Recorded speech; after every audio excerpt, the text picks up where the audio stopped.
বিসমিল্লাহির রহমানির রহিম। আসসালামু আলাইকুম ওয়া রাহমাতুল্লাহি ওয়া বারাকাতুহু। প্রিয় দর্শক, আশা করছি আল্লাহর অশেষ রহমতে সবাই ভালোই আছেন। তো আজ আমি আপনাদের সাথে খুবই গুরুত্বপূর্ণ কিছু বিষয় নিয়ে আলোচনা করব ইনশাআল্লাহ। প্রিয় ভাই ও বোনদের সবাইকে ভিডিওটি মনোযোগ সহকারে দেখার অনুরোধ রইল। আপনি যদি অবিবাহিত হন তাহলে ভিডিওটি অবশ্যই দেখুন, আর আপনি যদি বিবাহিত হন তাহলেও ভিডিওটি দেখুন। এখান থেকে কিছু জ্ঞান অর্জন করে অন্যদের মাঝে বিতরণ করুন। বাসর রাতে স্বামী স্ত্রীর কী করা উচিত এবং কি করা উচিত নয়, এ ব্যাপারে ইসলাম কি বলে। বাসর রাত প্রসঙ্গে প্রতিটি অবিবাহিত নারী পুরুষের মনে থাকে নানান কৌতূহল, প্রশ্ন ও জিজ্ঞাসা। বাসর রাতে কী করা উচিত এবং কিভাবে এই রাতটিকে চিরস্মরণীয় করে রাখা যায়। বিয়ের মধ্যেই নারী পুরুষের মধ্যে একটি সম্পর্ক স্থাপন করে, আর সেটাই ইসলামের একমাত্র বৈধ উপায়। বিয়েতে মোহরানা ধার্য করা এবং তা যথারীতি আদায় করার জন্য ইসলামে বিশেষ ব্যবস্থা গ্রহণ করা হয়েছে। স্বামীর পক্ষ থেকে স্ত্রীকে মোহরানা প্রদান করা ফরজ। বাসর রাত বা ফুলসজ্জার রাত শব্দটা শুনলেই আমাদের সকলের মনেই একটু উৎসাহ কাজ করে। তবে মেয়েদের তুলনায় ছেলেদের ফুলসজ্জার ব্যাপার নিয়ে একটু বেশি উৎসাহ থাকে, তাই এই বিষয়ে পুরুষদের কিছু দিকে লক্ষ্য রাখতে হয়। শুধুমাত্র উৎসাহ থাকলে চলবে না। বিয়ের পর বাসর রাতে কী করবেন কি করবেন না, এ ব্যাপারে ইসলাম কি বলে। বাসর রাত সবার জীবনে একটা গুরুত্বপূর্ণ রাত। জীবনে এমন রাত একবারই আসে। চলুন ইসলামের দৃষ্টিতে বাসর রাত সম্পর্কে জেনে নেই। বিয়ের পর বাসর রাতে স্বামী স্ত্রীর কী করে বা কী করা উচিত নয় এবং কী করা উচিত। গোলাপ ফুল দিয়ে দুজন দুজনকে বরণ করে নিতে হবে। উভয়ই মহান আল্লাহকে যে ভালোবাসেন তা পরিষ্কারভাবে দুজনে বোঝাপড়া করবেন। হানিমুনে কোথায় যাবেন তা বাসর রাতেই ঠিক করবেন। সেক্ষেত্রে স্বামী স্ত্রীকে এটা ঠিক করতে হবে যে সবচেয়ে পৃথিবীর মূল্যবান জায়গা মক্কা মদিনায় যাওয়া এবং উমরা করার পরিকল্পনা করা। ছোটোখাটো ভুলের জন্য কাউকে তিরস্কার না করা, কাউকে ছোট না করা, কোনো পক্ষের আত্মীয় স্বজনকে ছোট না করা, গালি না দেওয়া, অপমান না করা। জীবনের প্রথম ভালোবাসার রাত, তাই ভালোবাসা অক্ষুণ্ণ রাখা।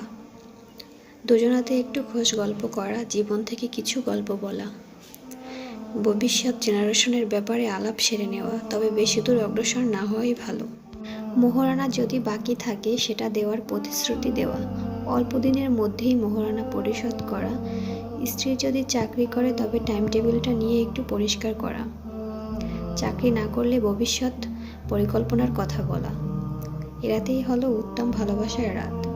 দুজনের সব আকুতি মেশানো ভালোবাসা দিয়ে দুজনাকে জয় করা। কোনোভাবেই যেন ফজরের নামাজ কাজা না হয় সেদিকে লক্ষ্য রাখা। মানব জীবনের প্রতিটি পর্বে ইসলামের শিক্ষা রয়েছে। দোলনা থেকে কবর পর্যন্ত সৃষ্ট সমস্যার সমাধান দিয়েছে কোরআন হাদিস। নামাজ, রোজা, হজ ও জাকাতের আলোচনার সঙ্গে স্বামী স্ত্রীর গোপন বিষয়ে কথা বলেছেন নবী মুহাম্মদ সাল্লাল্লাহু আলাইহি ওয়াসাল্লাম। ইসলামিক নিয়মে সহবাস করা। বিসমিল্লাহি আল্লাহুম্মা জান্নিবনা শাইতানা ওয়া জান্নিবিশ শাইতানা মা রাযাকতানা। অর্থ, আমি আল্লাহর নাম নিয়ে এই কাজ শুরু করছি। হে আল্লাহ, শয়তানকে আমাদের থেকে দূরে রাখো এবং যে সন্তান তুমি আমাদের দান করবে তার থেকেও শয়তানকে দূরে রাখো। এখন তবে জেনে নেওয়া যাক ইসলামের দৃষ্টিতে সহবাস সম্পর্কিত কিছু গুরুত্বপূর্ণ প্রশ্ন উত্তর। বাসর রাতে নববধূ কিভাবে সজ্জিত হবে? উত্তর, নববধূ মেহেদি ব্যবহার করবে, অলংকার পরবে এবং সাধ্যমতো শরীয়ত সম্মত উপায়ে সেজেগুজে উত্তম পোশাক পরিচ্ছদে সজ্জিত হবে।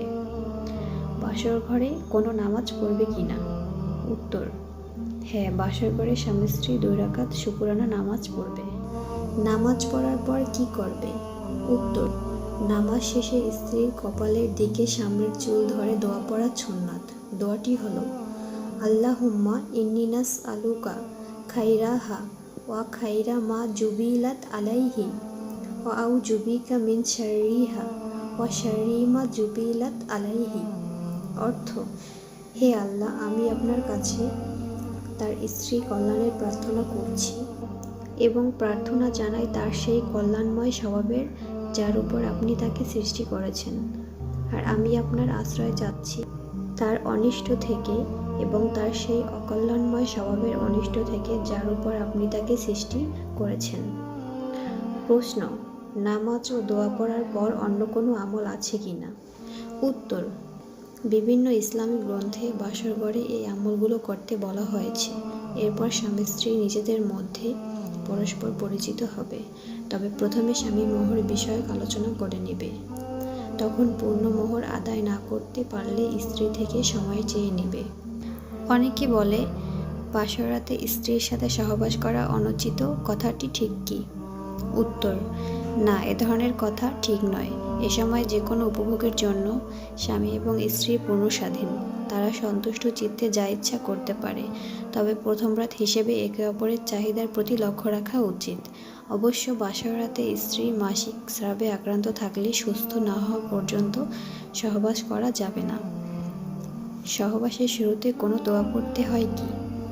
বিসমিল্লাহ বলে সহবাস শুরু করা, তারপর শয়তান থেকে পানাহ চাওয়া। তো প্রিয় ভাই ও বোনেরা, ইসলামের দৃষ্টিতে বাসর রাত পালন করার এই ছিল আজকের আলোচনা। তো আশা করছি আজকের আলোচনা থেকে আপনাদেরকে একটু হলেও উপকৃত করতে পেরেছি। তো ভিডিওটি ভালো লেগে থাকলে ভিডিওটি অন্যত্র শেয়ার করে অন্যদেরকে উপকৃত করবেন, এবং এ ধরনের আরও ইসলামিক ভিডিও পেতে চ্যানেলটিকে সাবস্ক্রাইব করে পাশে থাকা বেল আইকনে ক্লিক করে রাখবেন। আজকের মতো এখানেই বিদায় নিচ্ছি। আল্লাহ হাফেজ।